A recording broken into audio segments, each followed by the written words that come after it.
자, 오늘 마태복음 25장 이 말씀을 의지해서요, 열처녀 비유, 부제로는 슬기로운 다섯 처녀가 됩시다 라는 말씀의 제목으로 은혜 나누는 시간 갖도록 하겠습니다. 본문의 말씀은 신앙생활을 좀 하신 분들은 익히 다 아시는 말씀이에요. 다 아시는 내용일 거예요. 주일학교 시절에도 잘 나왔던 그런 내용의 말씀이고, 본문의 말씀은 제목에서 이미 말씀드린 것처럼 열처녀 비유입니다. 이 말씀을 통해서 예수님께서는 예수 그리스도의 재림을 기다리는, 곧 우리 종말의 시대를 살아가고 있는 저와 여러분들이 어떠한 자세로 신앙생활을 해야 될 것인가, 그리고 그 결과에 대해서 교훈하시는 그런 말씀이에요. 오늘은 이 말씀을 통해서 은혜를 나누고자 합니다. 첫 번째, 열처녀가 신랑 맞을 준비를 잘 했어요. 그 말씀이 5절까지 나와 있는데, 먼저 1절과 2절 한번 읽어보시겠어요? 1절, 2절. 그때 천국은 마치 등을 들고 신랑을 맞으러 나간 열처녀와 같다 하리니, 그 중에 5은 미련하고 5은 슬기 있느니라. 예. 천국은 신랑을 맞으러 나간 몇 명의 처녀라고요? 열처녀와 같다라고 했는데, 여기서 신랑은 예수 그리스도를 가리키는 거고요. 그리고 열처녀는 다 통이다 성도를 가리키는 거예요. 성도. 그 중에 5명은 미련한 자라고 그랬고, 나머지 5은 무슨 사람이라고요? 슬기로운 사람이라고 얘기했습니다. 이 열처녀가 왜 미련하고 슬기로운지 그 구체적인 예를 들어서 그 이제 3절 이하에서 얘기를 하고 있는데, 3절과 4절 보시면 미련한 자와 슬기로운 자가 다 신랑 맞을 준비를 했어요. 3절 4절이요. 미련한 자들은 등을 가지되 기름을 가지지 아니하고, 슬기 있는 자들은 그릇에 기름을 담아 등과 함께 가져갔더니. 예. 열처녀 가운데 5처녀는 지혜로운 반면에 5명은 미련하다라고 했어. 왜 그렇게 얘기를 했을까? 왜 지혜롭다라고 얘기를, 어떤 사람은 반대편에 있는 사람은 왜 미련하다라고 얘기했을까? 미련한 자는 3절에서 등을 가지고 갔는데 뭘 가지고 가지 않았어요?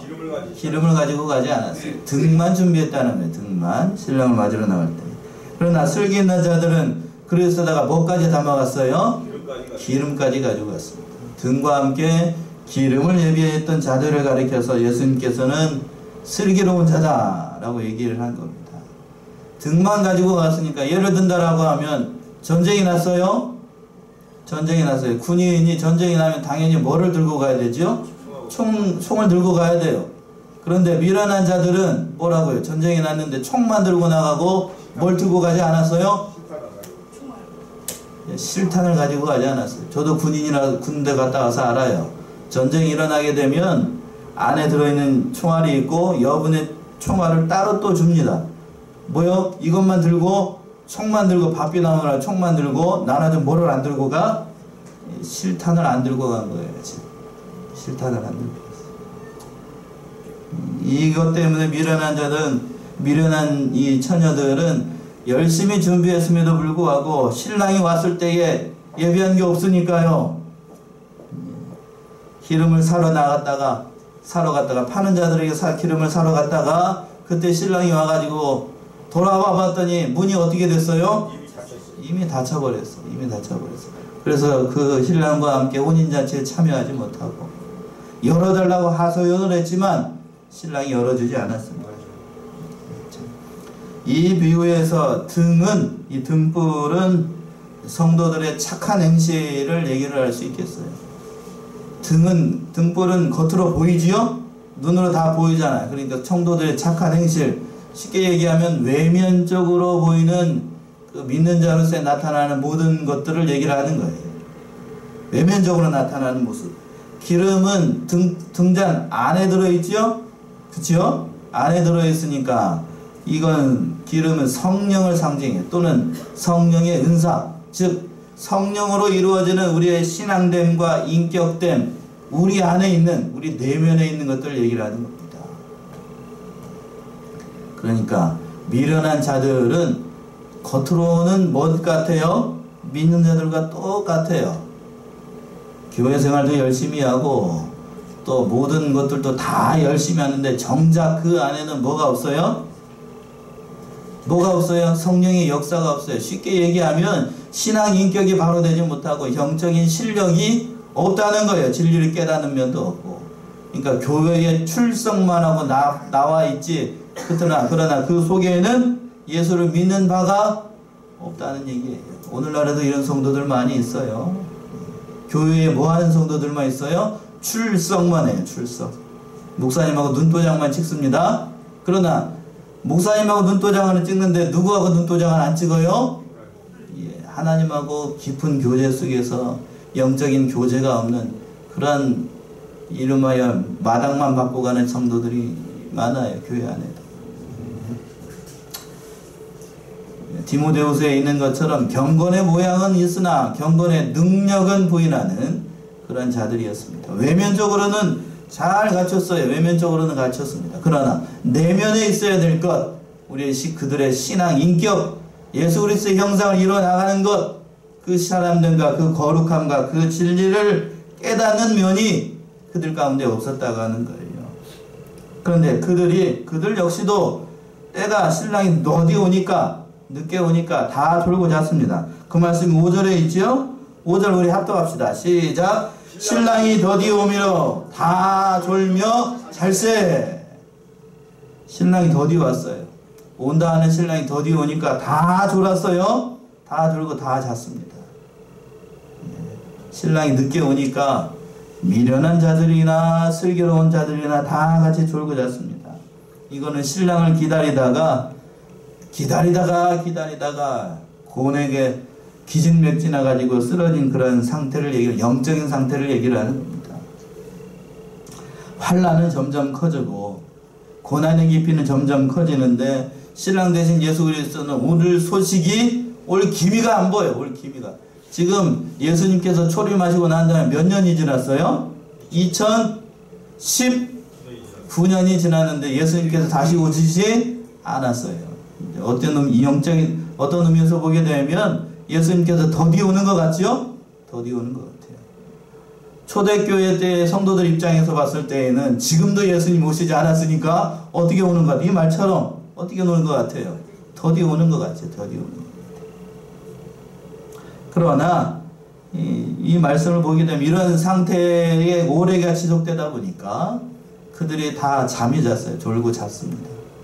환란이 깊어지게 되면 밤중이 되게 되면 우리의 신앙 장담할 수 없습니다. 성경에서도 그랬지요? 우리가 얼마 전에 살펴봤던 하늘에서 불이 내려오게 했던 엘리야도 노뎀 나무 안에서요 뭐를 구했어요? 자고 죽기를 구했어요. 그러니까 환란이 깊어지게 되면 연약한 육신을 가진 저와 여러분들도 그 신앙을 장담할 수 있을까요? 없을까요? 없어요.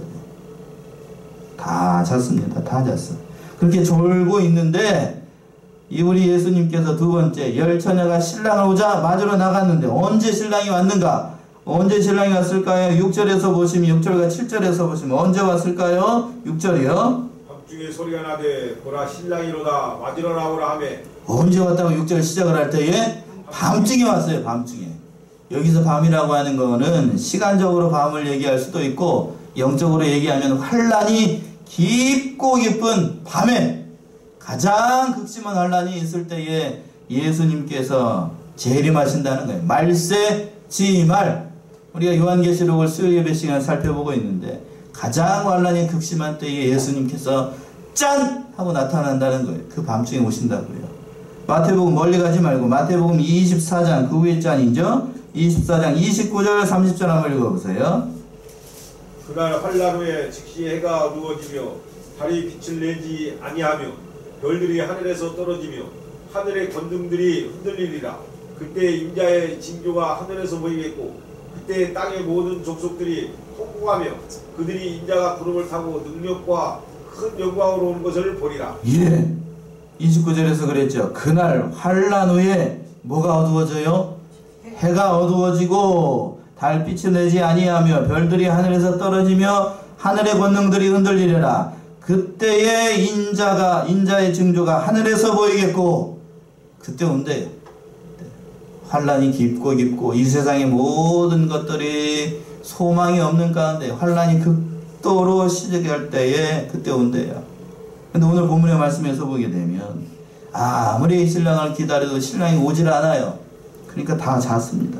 근데 깊고 깊은 밤, 견디기 힘든 밤, 그때에 우리 신랑이 오셨어요.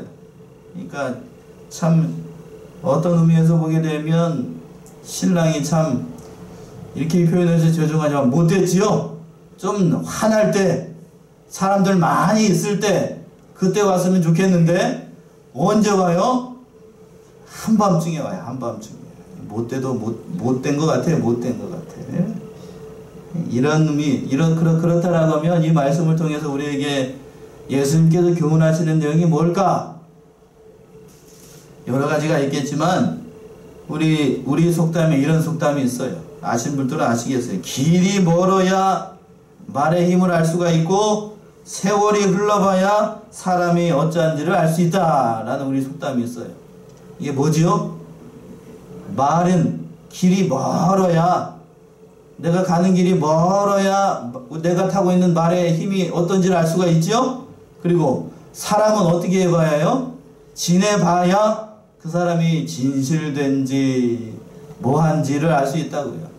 사람도 마찬가지예요. 겪어봐야 됩니다. 겪어봐야 돼요. 그렇죠? 겪어봐야, 오래 겪어봐야 그 사람이 어떤 사람인지 알아요. 환난도 겪어보고 좋은 때도 겪어보고 심지어는 어떤 때도 겪어보고 나쁜 때도 겪어봐야 그 사람 바탕이 나타나요. 그것처럼 예수님께서 이 한밤중에 오시는 이유가 뭘까? 환난이 극도로 심할 때에 오시는 이유가 뭘까? 예수님께서 괴짜가 아니라면 우리의 신앙과 우리의 인격됨과 우리의 모든 것들을 어떻게 하기 위해서? 알아보시기 위해서, 시험하기 위해서 예수님께서 그때 오시는 거예요. 재림이 지체에 대한 이유가 뭘까? 우리의 신앙의 어떠한지를 알아보기 위해서, 얼마나 우리가 진실되게 그리스도를 바라보고 그리스도를 소망하면서 살아가고 있는가를 알아보기 위해서 이렇게 더디 오신다라고 할 수도 있어요. 근데 그 환란이 극도로 있을 때에 밤중에 6절에서 보게 되면 누가 왔어요? 신랑이 왔습니다. 신랑이로다 맞으러 나오라 라는 소리에 잠자고 있던 자들이 모두 다 깼습니다. 모두 다 깨었어요. 이것은 장차 예수님께서 공중에 재림하시게 되면 모든 사람들이 다 듣게 될, 예수님께서 재림하시게 되면 모든 사람들이 다 일어나서 듣게 될 말이에요. 뭐라고요? 그랬어요? 6절 하반절에 누구로다? 신랑이로다. 어떻게 해라요? 그러니까 맞으러 나오라. 그때에 다 일어날 거예요. 다 일어나. 저와 여러분들을 포함해서 모든 믿지 않는 자들도 다 일어나게 돼요. 누구를 맞이하기 위해서요? 신랑을 맞이하기 위해서 다 일어나게 된다고요. 부랴부랴 그 말씀을 듣고 이 처녀들이 등불을 준비합니다. 등을 준비를 해요. 그 말씀이 7절에 있지요? 7절 보시면 이에 그 처녀들이 다 일어나 등을 준비할세. 예, 다 일어나서 몽땅 다 일어났어요. 다 일어나가지고 등을 준비를 했습니다. 신랑이 온다는 소리를 들리자 잠자고 있던 것 눈곱 다 떼고 이거 뭔 소리야 하면서 잠자고 있다가 졸고 있다가 그냥 잠을 벌떡 깨가지고 그냥 어디 있어 내 등 어디 있어 내 등 어디 있어 그러면서 등을 준비를 했어요. 그런데 문제가 생겼죠. 뭔 문제가 생겼어요? 미련한 다섯 처녀들은 뭐만 준비를 했다고 그랬어요? 앞에서 등만 준비를 하고 기름을 준비를 하지 않았으니까 신랑이 늦게 오니까요. 밤중에 오니까 자기가 준비한 기름은 다 떨어져 가요. 다 떨어져 가니까 등불이 어떻게 해요? 깜빡 꺼지려고 합니다. 그러니까 슬기 있는 자들에게 얘기를 하는 거예요. 등불을 어떻게 해달라고? 기름을 빌려달라고, 구워달라고 얘기를 했어요. 그 말씀이 8절에 있지요? 8절 한번 읽어보시겠어요? 8절. 일어난 자들이 슬기 있는 자들에게 이르되 우리 등불이 꺼져가니 너희 기름을 좀 나눠달라 하거늘. 예, 우리 등불이 꺼져가니 큰일 나지요? 등불이 꺼지면 주위가 깜깜하니까 신랑이 얼굴도 볼 수도 없고, 그러니까 좀 나눠달라 라고 했어요. 슬기로운 자들에게 부탁을 했습니다. 너의 기름을 좀 나눠달라 하거늘. 몹시 다급해가지고 급한 마음에 이렇게 얘기한 것, 그 중심은 충분히 이해가 됩니다. 그러나 이 부탁은 참으로 어떤 의미에서 미련한 거예요. 미련한 거예요. 왜 미련한가? 기름은 나누어줄 수 있는 것이 아니랍니다. 이렇게 얘기를 하니까 어떤 분들 그렇게 생각이 드실 것 같아요. 그 기름 몇 푼이나 된다고? 좀 나눠줘가지고 같이 좀 환하게 밝으면 좋겠지. 뭘 그거 얼마 몇 푼이나 된다고 그거 안 나눠줘가지고 이렇게 하느냐라고 생각할 수 있겠지만, 이 기름 앞에서 얘기한 것처럼 성령의 은사, 우리 각 개인에게 주신 성령의 은사라고 얘기했어요. 세상에는 나누어줄 수 있는 게 있고 다른 사람과 나눠 가질 수 없는 것이 있어요. 그런가요? 예. 나눠줄 수 있는 게 뭘까요? 첫 번째 예를 들어 봅시다. 여러분들이 가지고 있는 돈 다른 사람에게 나눠줄 수 있어요? 없어요? 나눠줄 수 없다라고 하시는 분들은 신앙이 좀 이상한 거예요. 예. 나눠줄 수 있어요. 왜? 물질이 아깝지 않으면 그 나눠줄 수 있습니다. 그러나 대표적으로 그 돈이 나눠줄 수 있겠고, 다른 땅이나 세상적인 가치가 있는 것들은 나눠줄 수 있어요. 그래서 사랑하는 아들들에게 땅도 죽기 전에 어떻게 하지요? 명의를 어떻게 해요? 이전해가지고 나눠주지요. 이렇게 나눠줄 수 있어요. 그러나 나눠줄 수 없는 게 있어요. 뭘 나눠줄 수가 없지요? 여러분들이 가장 사랑하는 남편과 아내는 다른 사람과 나눠줄 수 있어요? 없어요? 남편 나눠줬다는 사람 제가 보지를 못했어요. 남편을 나눠줬다. 그건 세상적인 얘기로 뭐지요? 그 불륜이에요. 아내를 나눠줬다. 나는 다른 사람을 사랑하니까 아내를 나눠줬다. 아내를 나눠주는 사람이 있나요? 없어요. 그거는 건 나눠줄 수가 없다고요. 오늘 본문의 말씀에서 얘기하고 있는 기름도 하나님께서 주신 우리 각 개인에게 주신 신앙의 은사예요. 신앙의 실력이라고요. 여러분들이 가지고 있는 그 인격과 그 모든 것들은 다른 사람과 나눌 수 있는 것이 아니라고요. 쉽게 얘기하면 교회 안에서 직분은 다 나눠 가질 수 있어요. 저도 뭐죠? 목사잖아요. 여러분들도 성도라는 이름이 있어요. 직분은 그러니까 신앙생활 열심히 하고 다 하게 되면 하나님께서 그 은혜대로 그 은사대로 다 직분을 나눠줍니다. 그러나 직분은 나누되 그 직분이 가지고 있는 능력까지 나눌 수 있는가? 그런가요? 그렇지 않아요. 그렇지 않다고요. 구원의 문제도 마찬가지예요. 이 말씀은 구원의 문제는 다른 사람과 나눌 수 있는 것이 아니라고 하는 거예요. 구원은 지극히 누구의 것이기 때문에 자기 거예요. 자기 소유. 그래서 남편이 예수를 잘 믿었어요. 내 남편이 예수를 잘 믿어요 라고 얘기를 해도 정작 구원을 받는 건, 내가 구원을 받기 위해서는 아내 된 내가 예수를 어떻게 해야 되고 개인적으로 영접하고 잘 믿어야 돼요. 엄마 아빠가 예수를 잘 믿어요. 그 엄마 아빠가 예수를 잘 믿는다라고 해서 아이들의 그 구원의 문제가 아이들까지 보장을 하는가? 그런가요? 그렇지 않아요. 그거는 지극히 개인적이라고요. 나눌 수 있는 것이 있고 영적인 것도 마찬가지예요. 영적인 것이 더 그렇지요. 나눌 수 없는 것들이 더 많아요. 그걸 나눌 수 없다라고요. 그러니까 지금 이 본문의 말씀에서 미련한 처녀들이 기름을 나눠달라라고 하는 것은 나눠줄 수 있는 것을 원한 거예요? 아니면 나눌 수 없는 것을 원한 거예요? 나눌 수 없는 거예요. 나눌 수 없는 거예요. 더 아주 쉽게 얘기를 하면 여러분들은 저 유아실에 있는 작은 꼬마보다는 뭐가 세지요? 힘이 세요. 그러니까 힘이 세요. 그쵸? 밥을 더 많이 드시니까 힘이 세잖아요. 근데 그 어린 아들이 힘을 좀 나눠달라라고 하면 그 힘 나눠줄 수 있나요? 나눠줄 수 있어요. 내가 가지고 있는 힘을 나눠줄 수 있어요? 눈에 보이지도 않는데 도와줄 수는 있어요. 그러나 힘을 나눌 수는 없는 거예요. 그거와 같이 내가 가지고 있는 영적인 실력도 다른 사람이 나눠달라고 하면 나눠줄 수가 없어요. 그러니까 평소에 어떻게 해야 되는 거예요? 나의 신앙과 나의 실력과 모든 것들을 미리 다 준비를 잘 해야 되는 거예요. 잘 해야 된다.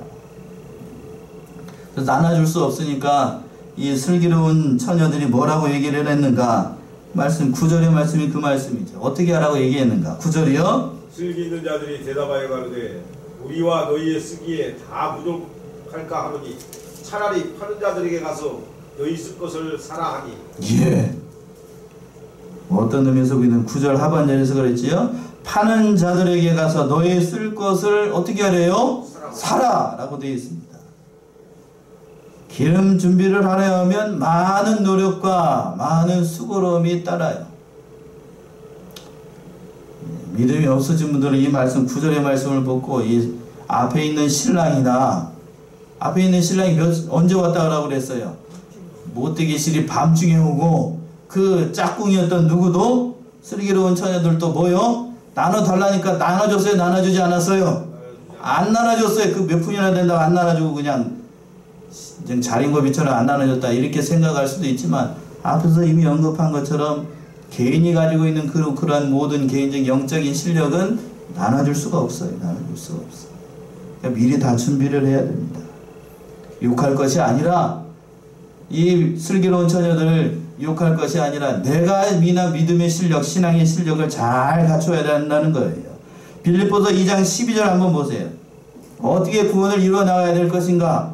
우리의 영적인 실력을 어떻게 해야 될 것인가? 사도 바울이 정확하게 이해를 하고 있습니다. 빌립보서 2장 12절 그러므로 나의 사랑하는 자들아 너희가 나 있을 때뿐만 아니라 더욱 지금 나 없을 때에도 항상 복종하여 두렵고 떨림으로 너희 구원을 이루라. 예, 다시 한번 보세요. 정확하게 사도 바울이 얘기하고 있어요. 그러므로 나의 사랑하는 자들아 너희가 나 있을 때뿐 아니라 더욱 지금 나 없을 때에도 항상 어떻게 하고 복종하여 두렵고 떨림으로 너희의 뭐를 이루래요? 구원을 이루라. 구원을 이루어 나가야 돼요. 힘쓰라는 얘기입니다. 여기서 힘쓰라는 얘기는 구원을 이루기 위해서 힘쓰라는 얘기는 외형적인 것을 갖추라는 것이 아니고 신앙, 인격과 내면적인 신앙의 실력을 갖춰 나가라는 얘기예요. 참으로 이 말씀 앞에서 우리의 모든 것들 신앙 인격이나 신앙의 진실함이나 이런 것들이 하나님 앞에서 부끄럽지 않을 정도로 잘 갖추어졌는지 2019년도 올해가 마지막 주일인데 이 말씀을 택한 이유가 저희 여기에 있습니다. 우리가 한 해 동안에 베풀어지는 하나님의 은혜가 남다르고 여러 가지로 주신 은혜가 많은 가운데 있지만 정말로 우리는 등불과 함께 기름 준비를 잘했는가? 한번 이 시간 우리 자신을 좀 돌아보자고요. 하나님 앞에서 예수님께서 당장 오늘 밤에 오시면 참으로 기름 준비를 잘해가지고 예수님 앞에서 부끄럽지 않을 그러한 신앙의 사람들인가요? 여러분의 신앙은 안녕하신가요? 왜 이런 상이에요? 왜 이런 상인가요? 우리의 신앙이 참으로 그래야 되는 거예요. 준비를 잘 해야 되는데 이 말씀 앞에서 저도 어제 말씀을 준비하면서 늦게까지 말씀을 묵상하면서 목사라고 터진 입이려 가지고 말은 참 잘하지만 나도 이렇게 저도 개인적으로 신앙 준비를 잘했는가 돌아보게 되면 부끄러운 것들이 많이 있어요. 그러나 준비를 잘 안 하게 되면 마지막으로 세 번째 10명의 처녀들이 전혀 상반된 결과를 가져오게 됩니다. 그 말씀이 10절에서 보시면 10절 저희가 살아간 동안에 신랑용으로 예비했던 자들은 함께 혼인잔치에 들어가고 문은 닫힌지라. 예, 나눠줄 수 없다라고 하니까요. 기름 나눠줄 수 없다 하니까 미련한 처녀들이 뭘 사러 갔어요? 기름을 사러 갔습니다. 기름을 사러 간 사이에 누가 와버렸어요, 형님?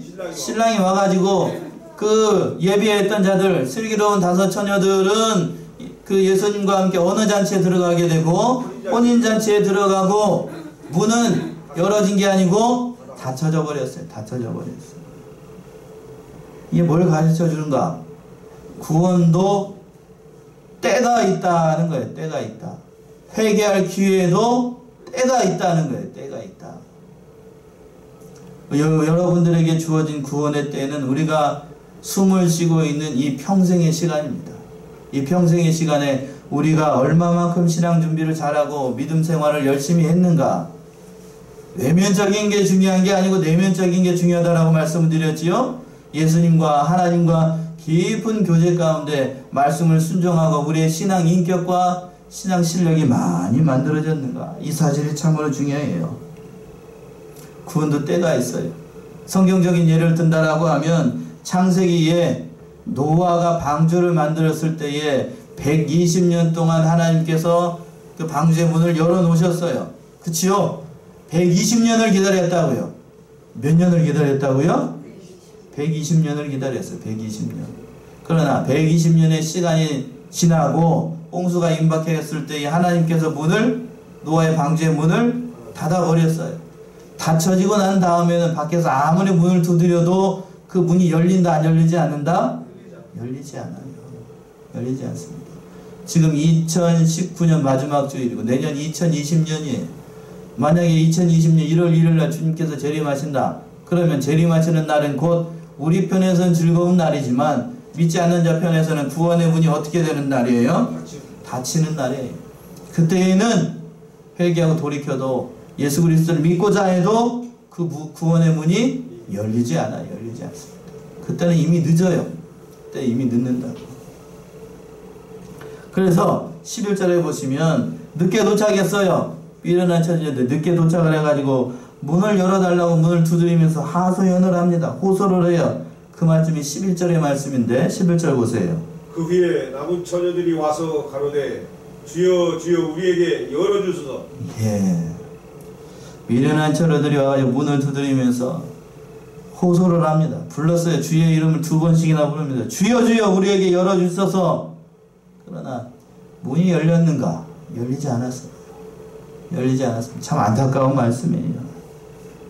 미련한 처녀들은 그동안에 신앙 준비 안 하다가 믿음 준비 안 하다가 그토록 기다렸던 신랑이 눈앞에 왔는데 그 신랑을 맞으러 나간 것이 아니라 못 사러 가느라고 기름 사러 가느라고 그 구원의 문이 닫히고 영원한 그 혼인잔치에 참여하지 못하는 참으로 불쌍한 자가 됐습니다. 참 몰인정하게 예수님께서 말씀을 하세요. 말씀을 12절에 보시면 예수님께서 이 하소연과 호소에 대해서 뭐라고 대답을 하시는가 한번 보세요. 12절 대답하여 가로되 진실로 너희에게 이르노니 내가 너희를 알지 못하노라 하였느니라. 예. 12절 참 11절과 12절 보시면 참 가슴 아픈 대목이에요. 11절 다시 한번 보시면 뭐라고 대답하면 처녀들이 와서 하소연을 했냐면 주여 주여 우리에게 열어주소서 그랬더니 예수님께서 뭐라고 대답하셨어요?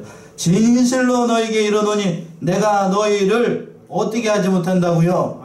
알지 못한다. 알지 못한다. 이 알지 못한다라고 하는 거는 단순히 머리로만 알지 못한다는 것이 아니라 신학적으로 얘기를 하면 나와 너는 상관이 없다는 얘기예요. 쉽게 얘기하면 나는 너의 신랑이 아니라는 얘기입니다. 이게 뭔 말이죠? 나는 너를 아내로 인정하지 않는다는 얘기입니다. 이게 참 무서운 말이에요. 무서운 말. 내가 너를 알지 못한다. 저와 여러분들이 그동안 열심히 신앙생활 해가지고 예수님께서 재림하시는 날 짠 하고 예수님 앞에 짠 등장을 했어요. 딱 등장을 했더니 1대1로 딱 서가지고 예수님이 하는 얘기가 내가 너를 알지 못하노라 라고 하면 얼마나 부끄러운 일이에요 그게. 그치요? 뜨끔하신가요? 뜨끔하라고 지금 얘기하는 건데 아무런 감동이 없으신가요? 뭐라고요? 재승아 내가 너를 아노라 라고 얘기를 해야 되겠죠? 알지 못한다라고 안 되겠습니까? 아노라 라고 얘기를 해야 되는데 내가 너를 어떻게 하지 못하노라? 알지 못하노라 라고 하면 모든 사람들이 다 지켜봐요. 뒤에 수많은 천사들과 천군과 그리고 그때까지 있었던 모든 믿는 자들과 믿지 않는 자들이 다 지켜보는 앞에서 내가 너를 알지 못한다 라고 하면 세상 말로 죄송하니 처음부터 아침 시간부터 죄송하지만 세상 앞에서 얼굴이 어떻게 하는 거죠? 이 집사람 얼굴이 찡그러지고 있어서 못하겠어요. 얼굴 팔리는 일이 얼굴 팔리는 일. 한마디로 얘기하면 뭐가 팔리는 일이죠? 쪽 팔리는 일이에요. 쪽 팔리는 일. 안 그러겠어요? 내가 너를 알지 못한다. 우스갯소리처럼 제가 얘기를 했지만 그때 이런 소리 들으면 어디 가라는 얘기일까요? 단적인 예로 밑에 가라는 얘기예요. 위에 동네, 우리 동네 있지 말고 어디 가라고? 저 밑에 동네 가라는 얘기예요. 밑에 동네.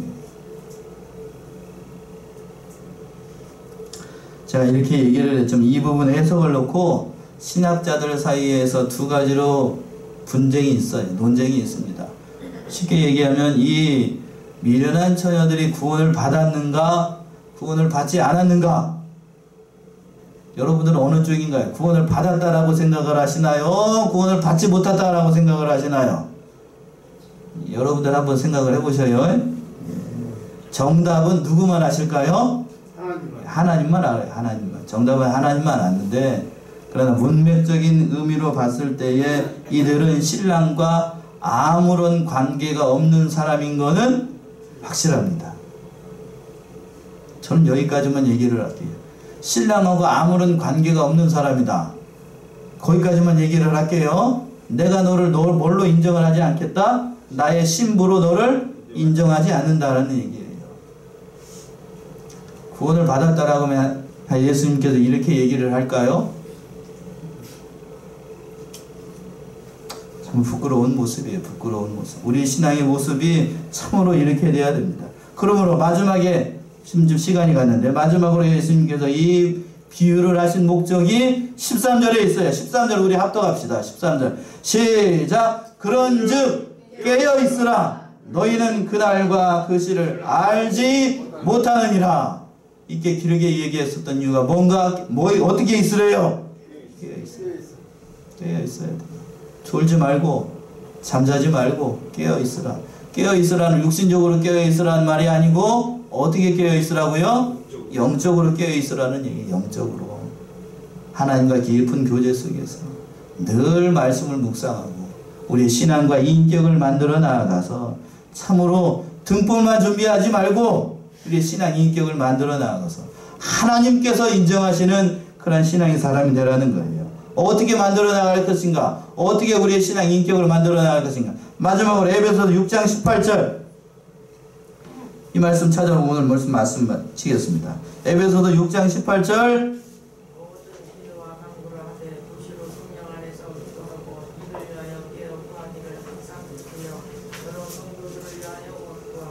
예, 우리 합독합시다. 에베소서 6장 18절 중요한 성경 구절이에요. 다 한번 찾아보세요. 구원의 투구에 관련된 그러한 말씀 가운데 한 구절인데 6장 18절 시작. 모든 기도와 간구로 하되 무시로 성령 안에서 기도하고 이를 위하여 깨어 구하기를 항상 힘쓰며 여러 성도를 위하여 구하고. 여기에 다 되어 있어요. 여기에 첫 번째 뭘로 하래요? 모든 기도와 간구로 항상 성령 안에서 기도하고 항상 깨어서 구해라요. 항상 깨어서. 그러니까 깨어 있으려면 뭐부터 해야 돼요?